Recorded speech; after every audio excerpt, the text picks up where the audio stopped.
Welcome to the deep dive. Today, we're digging into something pretty amazing. One single ancient herb. That's right. We're talking about rosemary, or alchemists as it's known in some traditions. And the sources we've synthesized, from Greek and Roman texts to Arab healing and even Brazilian popular medicine, they all point to this one plant. The central question that just kept coming up was, how? How can one herb be the answer for muscle aches, for bad digestion, memory loss, and even, spiritual exhaustion? It really does sound like folklore.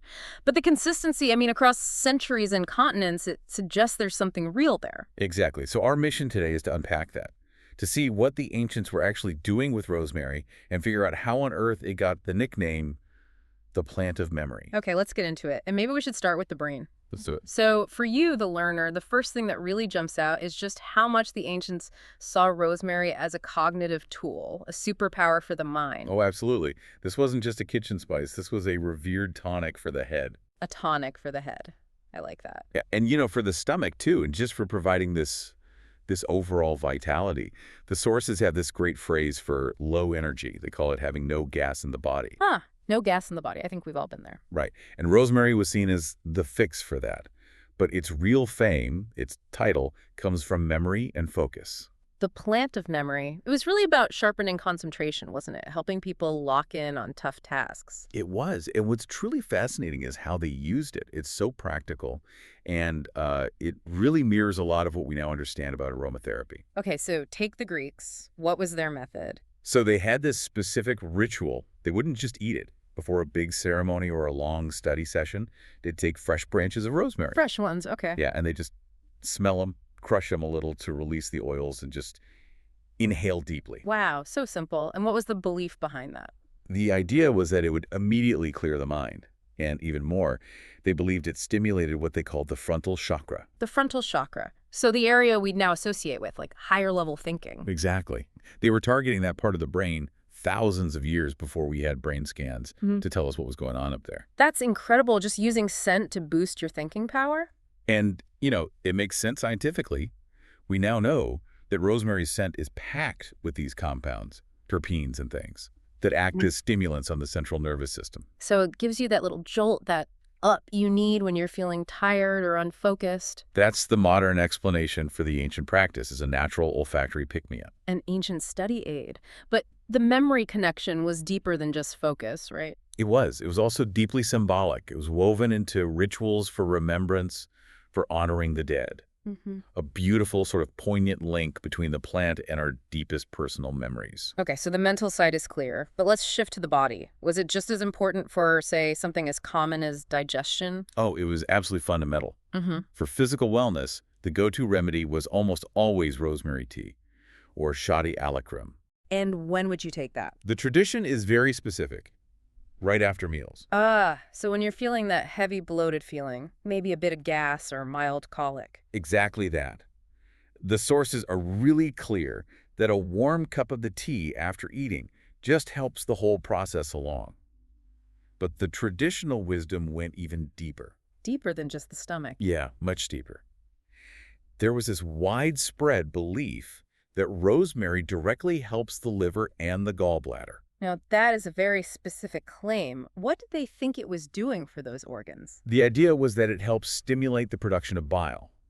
And for the ancients, bile was, everything for digestion. It's what breaks down fats. So if your liver or gallbladder wasn't working right, everything would just slow down. To a crawl. You get that sluggish, full feeling. There's even an anecdote in one of the sources about people using it to support their liver after having their gallbladder removed. That shows some serious generational trust in this plant. It really does. And its physical benefits weren't just internal. They used it for skin and hair, too. Okay. Well, it's considered a great antiseptic and a mild healing agent. The sources call it is a catrazontelity. A mild healer. So what do they do? Make a salve. Even simpler. They would just let the tea cool down and use that water to wash minor cuts, scrapes, little wounds. Because it's gentle. It cleans without being harsh. Exactly. And we still see that wisdom carrying through to today, especially with hair care. Right, for the scalp. Yes. As a rinse, it helps manage oiliness and supposedly encourages hair growth. That's all tied to its antimicrobial and antioxidant compounds. They just create a healthier environment on the scalp. So we've covered the mind, digestion, skin, but A lot of the sources zero in on pain relief for muscles and joints. Yes, and for this, the application is almost always external. It was the go-to for general muscle pain, stiffness, even rheumatic and joint pain. Which is something so many of us deal with. So how did they apply it? I'm guessing it wasn't just more tea. Definitely not. Mm. This is where we get the grandmother's trick, or truc de veau. It's a Yeah. very specific technique. Okay, I'm listening. You use the essential oil, but just a tiny amount. A single drop mixed into a carrier cream or just a neutral oil. And then you just rub it in. The massage is the key part. You work it gently but firmly into the sore joint or the stiff muscle. The idea is that the warmth, the massage, and the rosemary all work together To do what exactly? to improve local circulation. That's the mechanism. Oh, The sources say it helps to lubricate these regions. so it's not magic, it's a physical process. You're helping get things moving again in that stiff area. You're helping the body help itself. And this all ties back to that idea of vitality, of fighting fatigue. Rosemary is, at its core, a revitalizing plant. So what if you don't have time for a full massage? Is there a quick fix? There is. Mm. The simplest way is to just take some fresh leaves, rub them hard between your hands, To release the oil. right? And you breathe that in for the mental lift. And then you can even rub your hands and the leaves on your arms or neck for this immediate feeling of energy. It's a quick way to shake off that sluggishness. I love that. Okay, so now we get to the final piece of the puzzle. And it's maybe the most abstract, the spiritual side. It is.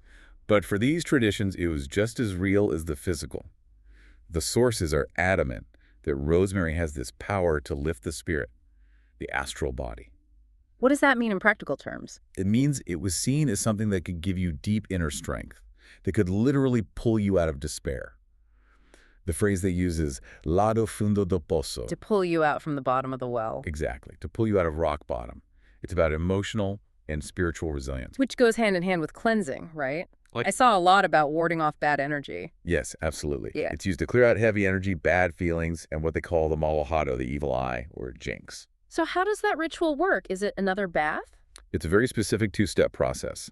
First, a bath with coarse salt, which is believed to strip away all the negative stuff. Okay, step one. But you have to follow it immediately with step two, a rinse from the head down with cooled rosemary tea. Ah, so the salt cleanses and the rosemary Right. fills you back up. It fills you back up with positive, uplifting, protective energy. It completes the reset. That's fascinating. But with all this power, the sources also gave a really important warning about actually drinking it, didn't they? A critical one. Yes, the tea is great for digestion, but you have to be responsible. So what's the right way to do it? A very small sprig Yeah. in about 200 milliliters of hot water. Steep it for 5, maybe 10 minutes max, and you drink it after a meal. And the big warning. The big caveat is, do not drink this all day long. It's powerful. If you have too much, it can actually irritate your stomach lining. So it's a targeted tool, not something to sip on constantly. Moderation is everything. That's the key to getting the benefit without causing a new problem. So to bring this all together for you, the learner, what's the big takeaway here? I mean, we've seen this one plant used to boost memory, to soothe digestion, to treat muscle pain, and to revitalize the spirit. It's this incredible, multifaceted tool. And the deeper philosophy in the sources is that we should see herbs like this as best friends, that nature has given us everything we need to live a healthier life. It's a call to reconnect with that ancient wisdom. But, and this is so important, we have to stress what the sources also say. Which is? While rosemary is an amazing support for the spirit and for soothing common complaints, it is absolutely not a replacement for professional medical treatment. It's a complement, not a cure. Exactly. It's supportive care. And that connects to the final, really provocative idea from the sources, this idea that everything is born in the spirit, that you can't just treat the physical symptom without looking at the deeper cause. Right. It's a challenge, really. For you, the learner, it brings up a big question.